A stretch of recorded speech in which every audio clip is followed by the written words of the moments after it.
I had barely opened my eyes in this new life when the memories crashed into me. Princess Jia Ning, the infamous third princess of the empire, spoiled, ruthless, and terrifying. After confessing to her young mentor and being rejected, she simply ordered his legs broken. Then she had potent drugs forced down his throat, spent one brutal night with him, and locked him away like property. From that moment on, the cold, aloof young master, Fu Yuning, became nothing more than the crippled golden canary trapped inside her palace. And just when he chose death over captivity, someone who had only just taken over this body, set him free. I didn't expect he would one day chain my wrists and ankles, lean down with a low mocking laugh and whisper, "Third princess, you never should have let me go." Welcome to a journey of love and destiny under the moonlight. I'm the voice behind Moonlit Love Stories. Now let us step into the story. The first time I saw Fu Yuning, he was frail and pale as snow, dressed in black robes as he sat in a wheelchair, his eyes deep and desolate, yet the face framed by his flowing hair was breathtakingly beautiful. I froze like a fool. Seeing me stare so intently, Fu Yuning curled his lips mockingly. What new method has third princess learned to humiliate me today? His displeasure reminded me of my current identity. Third Princess Jia Ning. This was a romance novel. After dying from illness in my previous life, I had inexplicably transmigrated into the body of the novel's third princess. And Fu Yuning was the ill-fated, disabled second male lead. At the story's beginning, I had kicked the proud Fu Yuning into the mud, broken his legs, drugged him, and violated him. He remained mired in this misery until the female lead, fourth Princess Xiangyuan, was brought back to the palace by the emperor and rescued him. In the original plot, third princess's ending was utterly tragic. After Fu Yuning helped fourth Princess Xiangyuan become empress, he had my hands and feet bound, threw me into a brothel, and summoned over a dozen beggars to violate me. Finally, not only did I become a mentally impaired fool, but my corpse was also discarded in a mass grave. Thinking of the original host's miserable fate, I frowned. Though the seeds of misfortune had been sown, it was only the beginning. It wasn't too late to make amends. I ordered someone to fetch medicinal ointment, knelt down and touched his leg. Fu Yuning watched me calmly, but when I lifted his robe, his eyes filled with disgust. He chuckled low. In my current state, third princess still has interest in me? I remained silent. Unlike the original plot, I didn't violate him. Instead, I applied the ointment bit by bit to the scars on his legs, gently massaging them. His expression shifted slightly to surprise. What is third princess doing? I pointed to his legs. I consulted the imperial physicians. These legs aren't beyond healing. Applying ointment daily, along with acupuncture, massage, and medicinal baths, can restore them within 100 days. A flicker of hope flashed in Fu Yuning's eyes, but it quickly dimmed. What difference does it make whether my legs are healed or not? I am still a cripple. I lowered my head and spoke softly. You have astounding talent. You are destined to become a pillar of the court. How can you belittle yourself so? Fu Yuning let out a derisive snort and glanced at me sideways. In his view, the perpetrator comforting her victim was utterly absurd.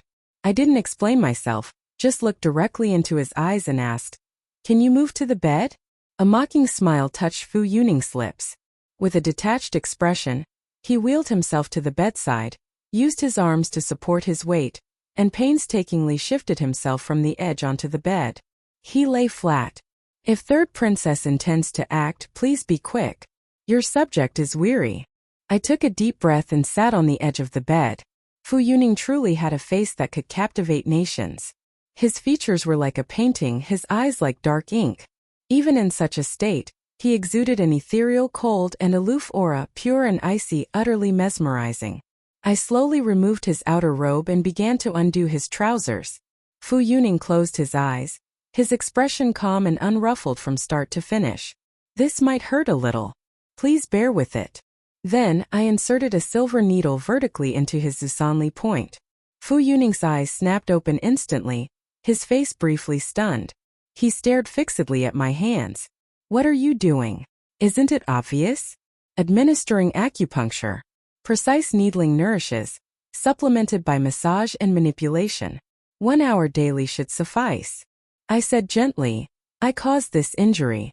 From today onward, I will administer acupuncture and massage for you every day until you recover completely. Fu Yuning clenched his fist, his body stiffening. Is this third princess's new trick? He suddenly grabbed my arm, staring at me intently. He hadn't shown such panic even when Jia Ning ordered his legs broken, drugged him and stripped him. Fu Yuning never feared torture. But he feared the soft knife, gentle treatment that could cloud one's judgment and steal one's life. I offered no explanation, focusing solely on studying his leg injury. Before transmigrating, I was a practitioner of traditional Chinese medicine. Healing the sick was my lifelong calling. While reading the book, I had always lamented Fu Yuning's misfortune. First, his career was thwarted by illness. Then his crippled legs made him insecure, leading him to reject Xiangwan's affections. After she turned to Wei Shu, he completely darkened, gradually becoming the cruel regent. At the story's beginning, he was the bright, moonlit young tutor. The book's initial description was, Fu Yuning was peerlessly handsome, his brow radiating a cold pride. From a young age, his writing astonished like wind and rain. He mastered the ways of the court and was a once-in-a-century prodigy. But the story's end read. He looked at the beautiful young woman under the moonlight, the peach blossom wine poured by the empress herself, its aroma enchanting. Fu Yuning smiled silently. He who had become the monster in everyone's eyes, didn't want to cause difficulties for the girl he loved. He drank that cup of deadly poison in one gulp. The latter half of Fu Yuning's life was painted with desolation and solitude. The young man I had mourned in my heart was now sitting opposite me, his eyes unfathomable. Fortunately, this was only the beginning of the story. I tossed his robe back to him and said calmly, I've lost interest in you. Once your leg is healed, you may leave my palace. I settled Fu Yuning in a side chamber to recuperate. The palace walls with their red paint and glazed tiles were never short of secrets. Rumors immediately spread that third princess had grown tired of him, that the beautiful young tutor had fallen from favor. Hearing this made me uneasy. I went to the side chamber to check on him. The winter wind was biting, yet not even a charcoal fire had been lit in Fu Yuning's room. Dressed in black, his hair slightly disheveled, wearing thin clothing, he sat quietly at a red sandalwood desk, intently reading a heavy classic. When he looked up at me, strands of hair fell across his beautiful face, making my heart pound. Why has your highness come here? Fu Yuning's voice was somewhat hoarse. I walked slowly towards him and reached out to touch the back of his hand. As expected, it was cold as ice. Why is there no charcoal fire? The corners of his lips curled into a smile. Having lost your highness's favor, I am merely a discarded pawn in others' eyes. I was baffled. Was it my imagination, or did his smile carry a hint of ruthlessness? I couldn't help but shiver. Then I remembered. In the original plot, third princess died early. And Fu Yuning, in the latter half of the story, killed without batting an eye, vengeful and unforgiving. He paved Xiangwan's path to the throne by stepping over countless corpses. I frowned, bent down to meet his gaze levelly. Your injury must not get cold. Those who mistreat you, you may punish them. Whatever you need, you can ask me. Before what happened, you were my tutor, an honored guest in my palace. Fu Yuning gazed at me, seeming somewhat dazed, and said word by word, Third princess, your subject needs some charcoal, as well as ink brushes and paper. Those maids who neglected you, how do you plan to punish them? Fu Yuning thought for a moment, his cool voice low and deep. Then let them go without meat and charcoal for the next half-month. I smiled. This was the Fu Yuning I recognized. The world said the darkened Fu Yuning was a demon, but with my god's eye view, I understood he merely believed in repaying good with good, evil with evil, and giving others a taste of their own medicine. In the later plot, every single vile deed Fu Yuning committed was for fourth Princess Xiangwan's rise to power. Never once did he act for personal gain. Fu Yuning was a fool. He splattered his own hands with blood, ruined his lifelong reputation, all for that pure young girl who smiled at him during their first meeting and rescued him from the mire. Even his death was only because he feared causing difficulties for the girl he loved. My heart ached. In Fu Yuning's heart, I was the vicious princess who ruined his life. Only Xiangwan was his redeeming moon. The moonlight was lonely, the wind and snow howled. I lay in bed pondering hard. The 100-day period was almost up. Based on my medical experience, Fu Yuning's injury should be mostly healed. So why couldn't he stand or walk yet? Was my skill insufficient? Or did Fu Yuning have some other, hidden ailment? Suddenly I heard someone push the door open softly and enter. Footsteps slow and measured. I pretended to be asleep, but I could feel someone standing by my bedside. The faint scent of medicinal ointment wafted into my nostrils. An ointment I had personally prepared and boiled. It was Fu Yuning. Why was he in my chamber so late at night? If his leg was healed, why was he pretending to be lame? Fu Yuning sat on the edge of my bed, watching me for a long time. Then suddenly he climbed onto the bed. My heart raced uncontrollably. My fingers clutched the hibiscus quilt tightly, unsure whether to pretend to wake up. Fu Yuning lightly tugged, and the ties of my inner garment fell to the floor. Large areas of exposed skin were instantly exposed to the cold winter air, a biting chill. But soon I didn't feel cold anymore. His body covered mine, the heat from his skin spreading continuously. A blazing fire ignited fiercely in my chest. In the darkness I could no longer resist opening my eyes. Fu Yuning, what are you doing? Fu Yuning raised an eyebrow, his gaze burning as he looked at me. Why doesn't third princess continue pretending to sleep? I was somewhat annoyed. You sneaked into my bed in the dead of night. Do you realize this is a capital offense? Fu Yuning chuckled lowly. Third princess, what benefit would my death bring you? Frowning, I looked at him, puzzled. His hand slipped inside my inner garment, as if deliberately trying to seduce me. How could this be Fu Yuning? He should have recoiled from my touch. After each forced encounter, he would bathe and burn incense, washing away the scent of third princess's cosmetics. Intimacy with me was to him a disgrace. Third princess, what do you want? He leaned down, whispering, coaxing me as I began to succumb. I suddenly understood why Fu Yuning had come tonight. In this palace of intrigue, there were only dirty deals and naked desires. He couldn't believe I was acting without some hidden motive. I felt a pang of sadness. Only Xiangwan, who grew up outside the palace, innocent and vibrant, could make him let his guard down. In his eyes, I was always the sinister, venomous, and ungrateful third princess. Has your leg healed? I asked him softly. Fu Yuning froze, his movements pausing. But soon he raised an eyebrow again and asked gently, your subject's legs have been healed by third princess. What does third princess wish your subject to do for you? What do I want? I murmured, repeating his words. Yes, what does third princess want? Fu Yuning held me lightly, playing with my hair, his tone extremely tender. In the darkness, the corners of Fu Yuning's mouth were curved in an intoxicating smile, his eyes like they contained countless stars, tugging at my heartstrings like a rippling spring. But I knew beneath his gentle facade lay burgeoning murderous intent. I lifted my head and said calmly, I don't want anything. Since your leg is healed, you may leave tomorrow. Fu Yuning's brows furrowed slightly. He stared straight at me as if trying to see through me. Clearly my answer displeased him. Harming someone, then bestowing favors. Fu Yuning couldn't figure out what third princess was really up to. Male beauty, wealth, power. In this deep palace, everyone had their desires. But the current me simply wanted to help this young man who hadn't yet plunged completely into despair. Fu Yuning, if you need help in the future, you can still come to third princess.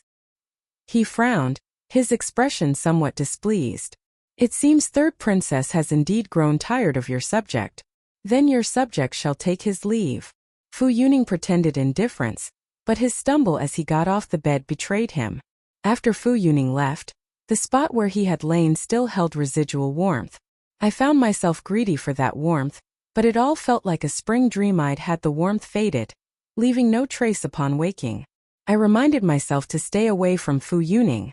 This person was someone I couldn't afford to want. Early the next morning, Fu Yuning had already left my princess's palace. Perhaps it was for the best. He and I were never on the same path. Shortly after Fu Yuning left, fourth Princess Xiangwan appeared. She appeared earlier than in the original plot, perhaps because I had released Fu Yuning, altering the story's course. The first time I saw Xiangwan, she was defending Fu Yuning, who was being insulted. The eunuchs in the palace were adept at flattery and kicking those who were down. Seeing me from afar, they deliberately mocked Fu Yuning, who had been relegated to a minor archival position, right in front of me. They called him a male concubine who served with his looks, laughed at him for using seduction and debauchery to please his mistress, saying he was worse than them, the eunuchs. Every word was vile to the ear. These people didn't realize Fu Yuning was a fierce beast temporarily caged. Once freed, his sharp fangs would tear out their throats, and even their bones would be ground to dust. I clenched my fists and strode forward quickly, but someone's whip was faster than me, lashing across the faces of these servants. With one crack, the eunuchs who were so arrogant moments ago wailed in pain.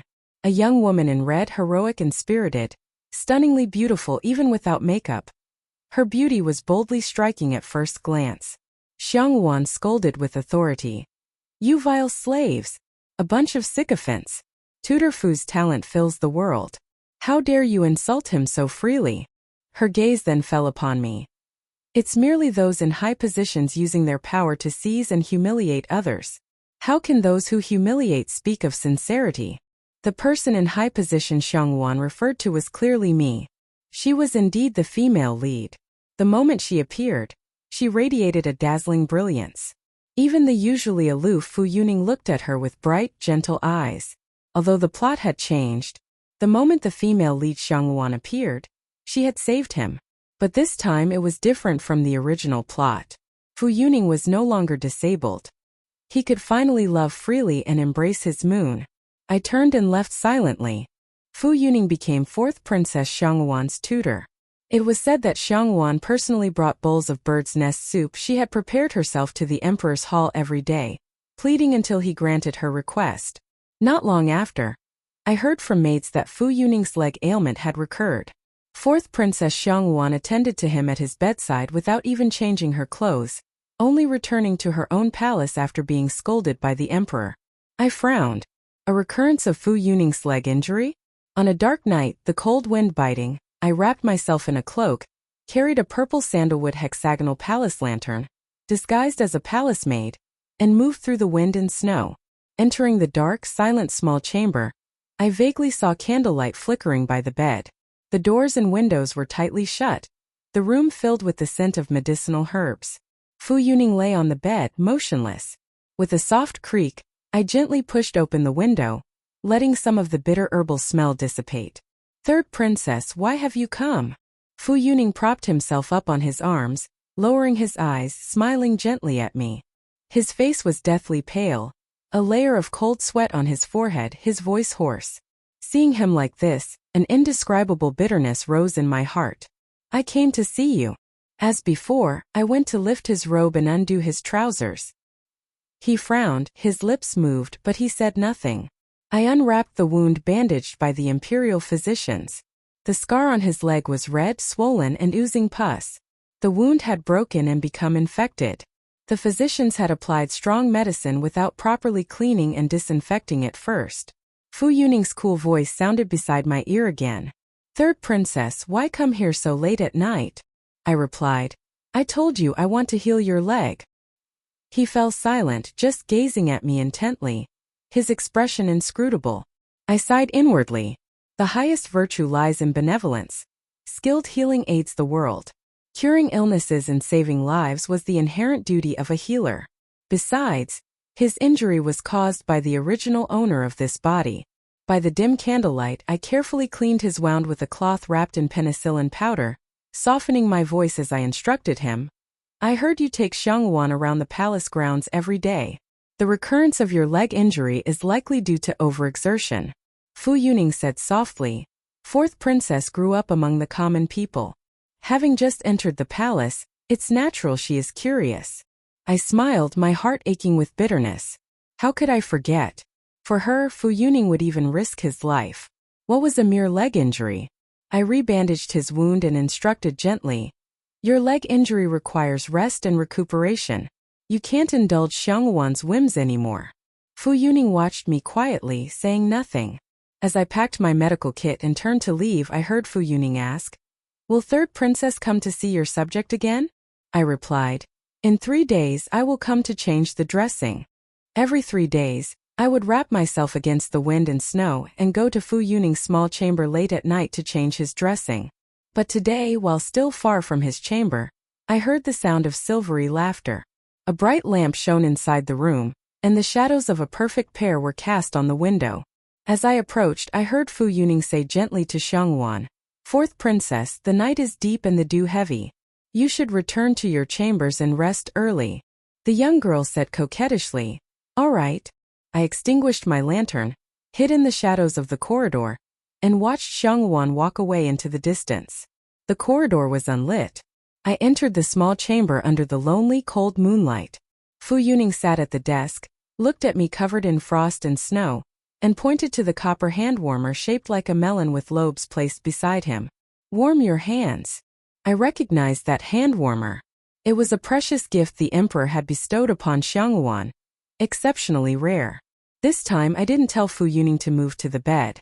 I just knelt before his desk and changed his dressing. After bandaging the wound, I looked up at him.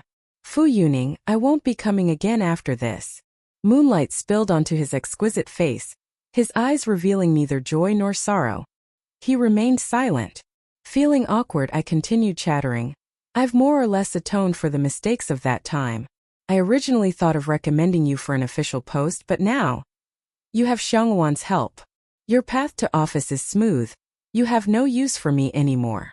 Fu Yuning leaned forward slightly, his gaze calm and gentle. "Third princess seems jealous of fourth princess." I laughed softly and admitted openly, "Yes, I am quite jealous of her." He smiled slowly. "Third princess, you have everything. What could you possibly be jealous of her for?" What exactly was I jealous of Xiangwan for? Rather than jealousy, it was more like envy. Now that I had become the third princess who seemingly had everything, I envied Xiangwan, who had lived among the common people. Her eyes sparkled with vivid, bright light. She dared to love and hate, was radiant and charming. This innate innocence was something the third princess, raised in the intrigue-filled palace, never had. It was also something I, who received an elite education and had a reserved personality, never possessed. Just like in the world before my transmigration, those with distinct, lively, and bright personalities were always the main characters in everyone's eyes. Fu Yuning's gaze suddenly sharpened. "Third princess, you've suddenly become unfathomable. Is being willful, unruly, and arrogant just a mask you wear?" He suddenly caressed the back of my head, his eyes tender and affectionate, and gently kissed me. My waist was pressed against the crook of his arm. I closed my eyes, the taste of clear, refreshing tea between my lips. After the kiss, I caught my breath slightly in his embrace, only to find Fu Yuning pursing his lips, observing my reaction. Fu Yuning was using himself to lure me, to test me. I was a fool. Clearly knowing everything Fu Yuning did was for Xiangwan, I only needed him to coax me tenderly and affectionately, and I would lightly, foolishly, be captivated by him again. "Fu Yuning," I called his name softly, "love should only be filled to 70%. In the future, don't be so foolish." After that day, I didn't see Fu Yuning for a long time. Even without actively listening, news of him constantly circulated within the palace. Fu Yuning resigned as fourth princess's tutor. Fu Yuning became a palace attendant. The emperor adopted Fu Yuning's suggestion to reduce heavy taxes. Fu Yuning was originally a young genius of monumental talent. How could a dragon trapped in a pond stay there once it encountered clouds and rain? I was pleased, grinding medicinal herbs in my hands, genuinely happy for him. Everyone in the palace said third princess had changed. She had shed her bad habits of indulging in ease and pleasure, of enjoying romantic frivolities, and had begun delving deeply into medicine, even becoming a disciple of the head imperial physician. Some began spreading rumors that the third princess was jealous of the fourth princess, afraid she might compete for the throne. Even the emperor tested me, asking if I harbored ambitions to inherit the empire. I presented the tonic pills I had made myself and declared my ambition before the emperor, to become a female physician who aided the world and saved lives. The emperor looked at me with relief, saying I had inherited my mother, consort lands, dying wish, and finally praised me for having grown up and become sensible. Actually, I paid no mind to these baseless palace rumors. I was just somewhat curious about what Fu Yuning thought. If I became a stumbling block on Xianguan's path to Empress, would he, just as in the original plot with those who obstructed his view, ruthlessly eliminate me? I sniffed and suddenly caught a faint scent of herbs burning in the air. I hurriedly got up, smiling wryly as I went to put out the fire. Indeed, since ancient times, male beauty had hindered proper business. Another spring passed. This summer, consecutive fierce winds and heavy rains caused floods in many regions. Villages were submerged, rice paddies soaked. After the natural disaster, many refugees flooded into the capital. Beggars were everywhere. It was said that corpse collectors were busy every day going through streets and alleys, even running short of straw mats to cover the final dignity and shelter of these poor souls. The Empress led the way in donating jewels and jade for disaster relief, setting up kanji kitchens at the palace walls, personally distributing rice and porridge to the refugees. Noblewomen in the capital followed suit. Just as I was preparing to ask the emperor for permission to accompany the imperial physicians outside the palace to treat the refugees, Xianguan was also in the main hall, making a request to the emperor. She was asking the emperor to issue an edict, bestowing her in marriage to Fu Yuning. The emperor frowned, looking displeased at Xianguan. "We will discuss this matter later." He then glanced at me with a hint of resentment. "Have you also come for that, Fu Yuning? Your daughter has come regarding the medical treatment of the disaster victims." After I finished speaking, the emperor's eyebrows rose, and he looked quite interested. "How do you propose to solve it?" The large number of sick and injured refugees in the capital, coupled with insufficient physicians, we could transfer some patients who don't require emergency care to areas near the capital with adequate medical resources. Establish temporary aid stations at street corners in the capital, staffed by physicians from the Imperial Hospital leading those from public clinics. The emperor smiled. "Fu Yuning just suggested moving the people to food, and now you propose moving the people to medical care. Excellent, excellent." I bowed and knelt. "Your daughter requests an edict to accompany the Imperial Hospital in leaving the palace to aid the injured people." The emperor raised an eyebrow. "You are the third princess of our dynasty, a daughter of noble blood. Should you really be approaching those refugees? Your daughter is also a female physician. A benevolent physician brings spring. One should not ask if the patient is rich or poor." The emperor smiled appreciatively. "You have truly grown up." Outside the hall, Xianguan frowned and said coldly, "Did you know I was asking father for the marriage edict and deliberately came to interfere?" I looked directly at her, my tone calm. "Right now the people are suffering from the floods, lacking clothes, dying of hunger every day. And you think your minor romantic feelings are more important?" Xianguan was choked by my words. "I'm not." In the original plot, the female lead Xianguan had soaring ambitions. Having lived among the common people, she understood their hardships better. After ascending, she implemented new policies, punished corrupt officials, valued the wise and capable, and dedicated herself to relieving the people's poverty, creating her own prosperous era. She was definitely not the fourth princess who was now confined to matters of love and neglected the people's suffering. I looked at her sternly. "I won't fight you for Fu Yuning. He is yours, and I couldn't take him even if I tried." Xianguan pursed her lips, looking thoughtful and somewhat guilty. I smoothed the stray hairs on her forehead and continued. "You were right back then. Those in high positions indeed have power, but they also have responsibilities they must fulfill. You are smarter than me. You should understand." I turned my head and saw Fu Yuning standing in the long corridor, staring at me with a cold gaze. He approached. Those cool eyes held a smile as he said in a deep voice, "Long time no see, third princess. Your subject finds third princess increasingly fascinating."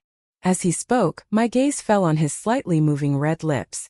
I suddenly felt flustered, the clear tea scent of that night lingering at the tip of my nose. I couldn't help but tremble slightly. Fu Yuning, what a coincidence." "Not a coincidence. I came specifically." "Tutor Fu." Xianguan ran over lightly. "Are you waiting for me here?" So that was it. He had come here specifically to wait for news from Xianguan. "Third princess, your subject." "Congratulations," I interrupted him promptly. "You got your wish." Outside the palace, seeing the common people's lives as insignificant as ants, lacking food and clothing. A 3-year-old child in a woman's arms covered in sores from infection. I suddenly rediscovered my original purpose for studying medicine. My lifelong wish to heal the wounded and rescue the dying. An auntie, taking the bowl of medicine I handed her, looked at me kindly and said, "Young lady, you are so virtuous, saving so many people. After death, you will surely become a bodhisattva in the blissful paradise." The imperial physician beside me laughed. "Do you know who this young lady is? She is the third princess." I heard exclamations around me, people whispering, "She's the one who imprisoned her own tutor, the unruly and arrogant third princess?" That willful, capricious, arrogant third princess was now being called a bodhisattva? How utterly absurd.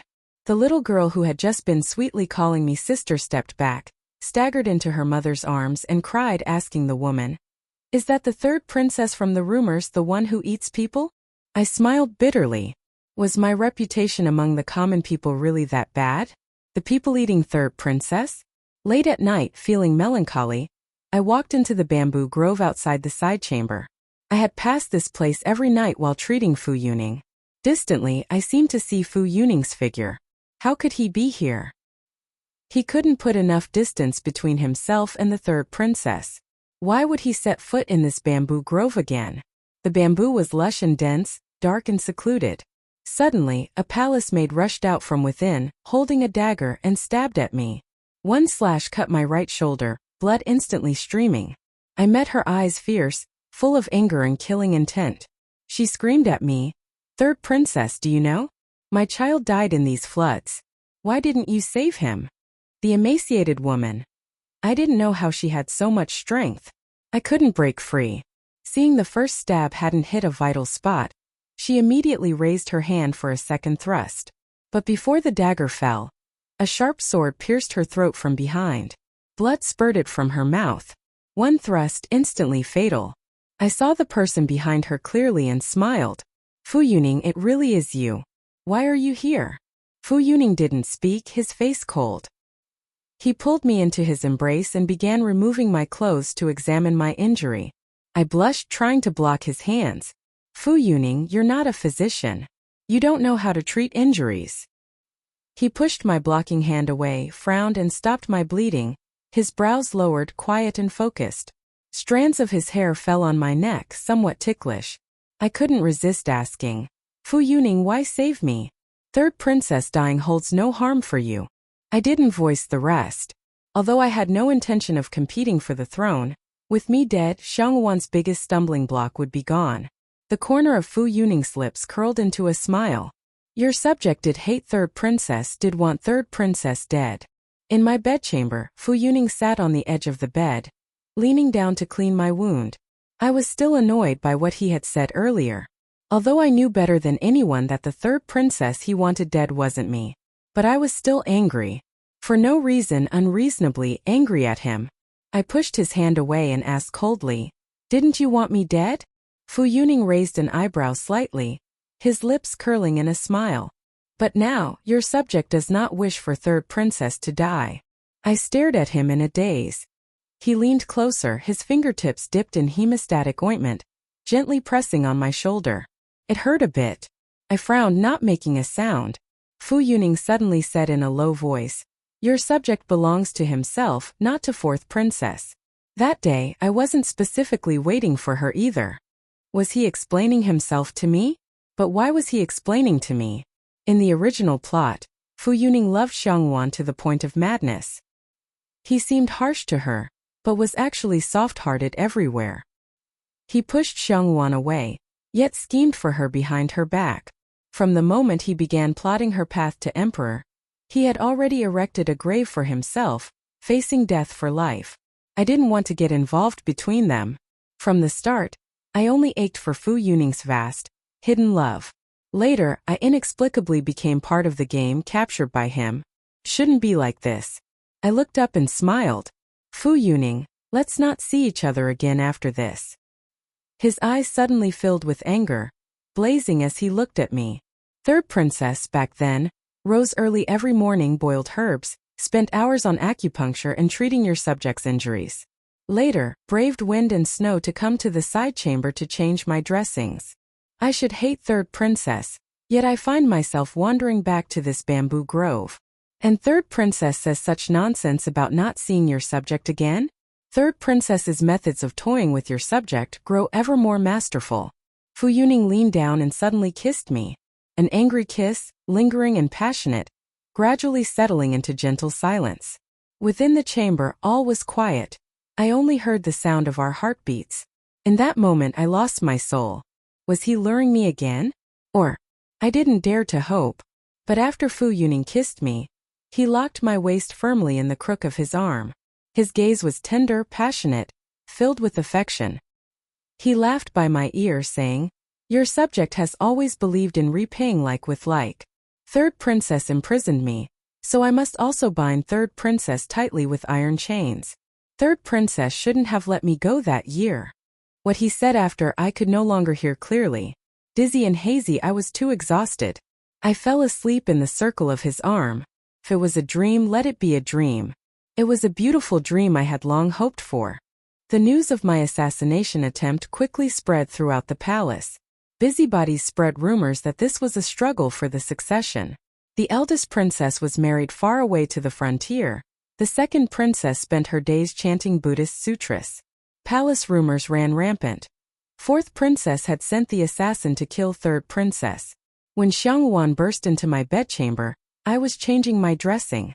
She saw my bloody right shoulder, stood frozen on the spot, her lips trembling.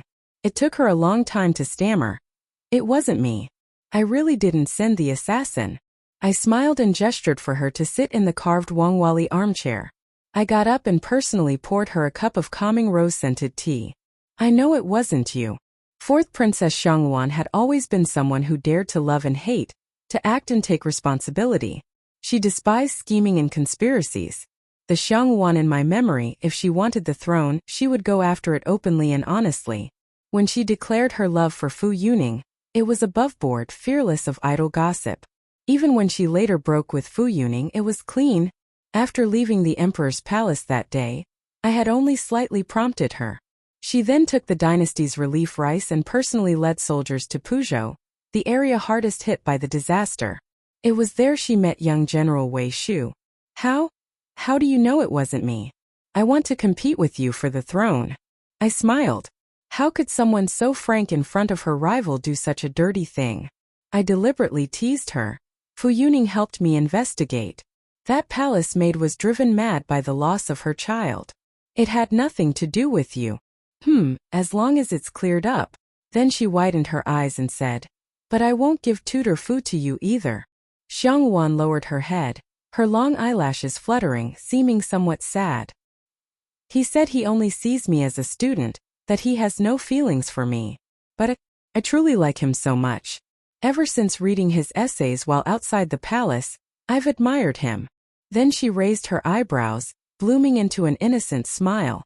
"So I won't yield him to you. Let's compete fairly." The young girl was bright and charming, lively and lovely, her eyes unable to conceal their sparkle and vitality. So beautiful. With the joint efforts of the entire court, the disaster was finally completely overcome. Fu Yuning came to see me several times. I avoided him each time. That night's kiss left me flustered. I was still intoxicated by this bewildering, consuming passion. Before I could sort out my thoughts, the emperor urgently summoned Xiangwan and me to the Taiha Hall.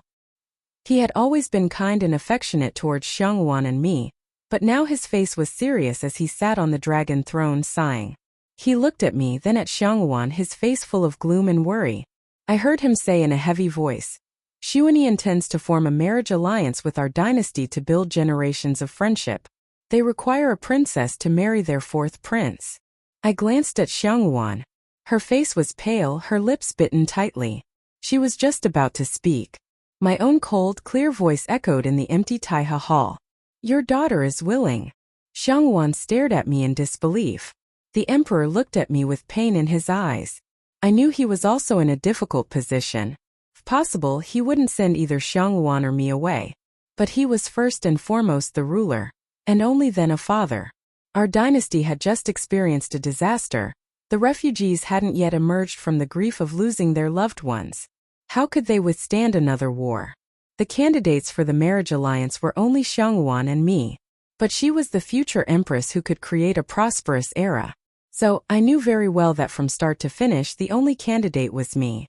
Outside the palace, Xiangyuan held my hand, called me elder sister, and began crying miserably. She said we must have other solutions, said she would give Fu Yuning back to me, as if the path I was taking was a dead end. I looked at her with a smile. Xiangyuan, I just don't want to be called the people-eating third princess by the common people anymore. Actually, according to the original plot, third princess should have died long ago. Dying in the dirty stinking mass grave, turned into a pile of bones. But the trajectory of the entire story was different now. Fu Yuning's legs were healed, he rejected Xiangyuan. Third princess didn't die. This was the best ending for third princess. My choice, writing the remainder of my life with my own hand, had rewritten the fate of everyone. I didn't know when Fu Yuning barged into my bedchamber. When his breath brushed my ear, I smelled alcohol. Soon I tasted what seemed like peach blossom wine. His lips, carrying the scent of wine, kissed mine fiercely. I struggled, my sharp nails scratching his cheek. A bloody mark instantly appeared on that exquisitely perfect face. Fu Yuning's eyes were deep and still, a mocking smile curling his lips. When did third princess become so selfless? The always self-serving third princess actually volunteered to go for a marriage alliance. He gripped my throat, smiling with lowered brows. Does third princess wish to be a savior, a bodhisattva? My heart shook violently, but I kept a cold face and said sternly, Fu Yuning, you're drunk. He laughed lowly, rolled off me and lay by my side, his whole body soft like mud. Your subject is drunk, your subject is drunk. Fu Yuning lay beside me, closed his eyes, mumbling to himself. My fingertip, dipped in ointment, had just touched his wound when my finger was grasped back, tightly, enveloped by a warm palm. He didn't speak again, just held my finger tightly, lying quietly. We both clearly knew that the interests of the nation and its people always superseded everything else. I lifted my eyes, gazing quietly at Fu Yuning. That bloody mark was conspicuous, but it couldn't obscure his beauty. His face was still peerlessly handsome. Only the cloud of sorrow between his brows couldn't be dispersed, smoothed away. To show sincerity, Xuanyi sent forth Prince Xinyuanyu personally to our dynasty to welcome his bride. The procession was grand and imposing. The common people all said third princess was righteous, volunteering for the marriage alliance to secure peace and ensure the people's safety. On the day Xinyuanyu entered the city, the people cheered and rejoiced. Having experienced disaster, they knew how precious and desirable a peaceful, stable life was. Xinyuanyu stood in the great hall, imposing and majestic, presenting gifts from Xuanyi, a peerless golden butterfly pearl crown, its gems a deep, mysterious blue, said to be for his future princess. He kept a cold face, performed a Xuanyi salute, was invited by the emperor to the side of the high platform, seated to the west, facing east, sharing the same table as me. I lowered my eyes, unable to stop myself from searching for Fu Yuning below the platform. He also looked up at me, his gaze deep and obscure, hiding a bottomless cold pool. The jug of wine in front of his table was almost empty. I thought Fu Yuning will be drunk again tonight. Actually, I also wanted to get thoroughly drunk, dead drunk, to forget past events, to return to before I became third princess, to be a complete outsider. Xinyuanyu beside me was also pouring cup after cup for himself. I heard his faint sigh. This banquet was a joyous feast for the wedding procession, yet no one's face showed joy. After the palace banquet, I bowed to Xinyuanyu, preparing to leave. He suddenly stopped me. Xinyuanyu's face was slightly flushed from wine, but his demeanor remained imposing. He asked me softly, "Third princess, do you know there is a southern Putua temple in the suburbs?" I frowned in confusion, looking at him puzzled. He, a man of Xuanyi, why suddenly mention a temple of our dynasty? He lowered his long eyelashes, curled his lips, and smiled lightly. I've only heard people say. The peach blossoms there are very beautiful. Very beautiful. Under the brilliant palace lanterns, I saw clearly a beautiful mole at the corner of Xinyuanyu's eye, tinged with the aura of wine, slightly decadent and enchanting red. A mole at the corner of the eye is also called the mole of passion. I guessed that there was a girl in Xinyuanyu's heart, but I never imagined he would be so bold. leading that young novice who hadn't shaved her head to my chambers to beg me. The girl wore a gray monastic robe, her face plain, yet like an exquisitely small clay doll, a delicate, pitiable face seeming timid, but her bright eyes were both brave and shining. The proud fourth prince knelt on the ground with a thud, saying he had searched for her for so long, had already given up hope, but then she appeared before him again. He said that back in Shuani, he had wanted to marry her, but misunderstood her as a spy from our dynasty. He hurt her, and she was utterly heartbroken leaving Shuani. He begged me to fulfill them. He said that without her he was just a walking corpse. Alive or dead, it made no difference. Xinyuanyu had cold eyes, but when he looked at the girl he loved, his gaze was both gentle and passionate, the love in his eyes overflowing. I helped him up, frowned and smiled. Xinyuanyu, for the alliance of our two nations, you must marry the third princess. On the day third princess set off, court officials, nobles and common people came to see her off. Third princess rode in the phoenix carriage from Shuani. Shuani's fourth prince Xinyuanyu personally led the way. The honor guard carried lanterns. Fourth princess Xiangwan, accompanying the empress, rode in a 9-dragon sedan chair personally following the procession. She wore that peerless golden butterfly pearl crown, her face veiled with red gossamer, elegant and dignified. Third princess, for the generations of friendship between the two nations, went afar to marry into Shuani. In a small fishing village in Puzhou, there was a female physician who opened a clinic. It was said her methods of treatment were unique, but all kinds of difficult and complicated illnesses could be cured by her hands, effective immediately. The nearby villagers praised her as a miracle-working bodhisattva. When Auntie Zhang brought the braised carp she had cooked to my small courtyard, I was pounding cardamom. She smiled, put down the carp, rolled up her sleeves and offered to help, saying loudly, "Jia Ning, look at you, a woman running a clinic alone is too hard. You need to find a man to help." I smiled without speaking. Since I cured Auntie Zhang's chronic rheumatism that had troubled her for years, she came every few days to bring me things and pestered me about finding a husband. "Jia Ning, the man I'm introducing this time is different from all the previous ones. His looks are so handsome, like a celestial being descended from the 9th heaven. He's also a teacher, refined and scholarly. If I weren't already married and had children, I'd definitely fight you for him." While picking the fish bones out of the braised carp, I replied half-heartedly, "A celestial being descended from the 9th heaven. Surely all the young girls in the village will fight over him. I won't join that commotion. No, Jia Ning, this time it's really different. Mr. Fu, he..." I didn't hear the rest of her words. What celestial being, what peerlessly handsome teacher? The one my heart yearned for was far away in the imperial city. A young man who cared for the world, possessed the talent to govern, bright as the moon and breeze, with looks unmatched in the world. After finishing the carp, I lazily lay down on the rattan chair in the small courtyard for a nap. The afternoon sun poured over me, warm and comfortable. I slept deeply. Unknowingly, the fine sunny weather suddenly turned drizzly. When I woke up, an oil paper umbrella was held over my head. I looked up. Fine raindrops fell rustling on the shoulders of the person holding the umbrella. He was dressed in black, his brow peaceful and serene, his eyes breathtakingly beautiful. Fu Yuning curled his lips, bent down, picked up my flustered and panicked self and said softly in my ear, "Third princess, your subject has come to imprison you." My lips trembled. "Imprison me? Using what as a prison?" He raised an eyebrow slightly and said with a light laugh, "Your subject is now just a poor teacher. I think third princess's small clinic is quite suitable." I sighed softly. "Fu Yuning, there is no third princess here anymore. Third princess went afar to marry into Shuani." He held me on his lap, his voice sorrowful yet gentle. "I don't care who third princess is. The one I wish to imprison is the person before me, whether you are an imperial princess or a physician in a small fishing village. From beginning to end, I only wish to seek to be together with you alone." In the dark of night, he held me in his embrace and told me stories of the imperial city after I left. He said the emperor planned to abdicate early to Xiangwan, to live a leisurely life with the empress.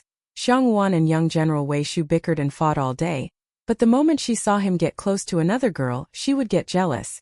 He thought I had really married into Shuani, drowned his sorrows in drink every day.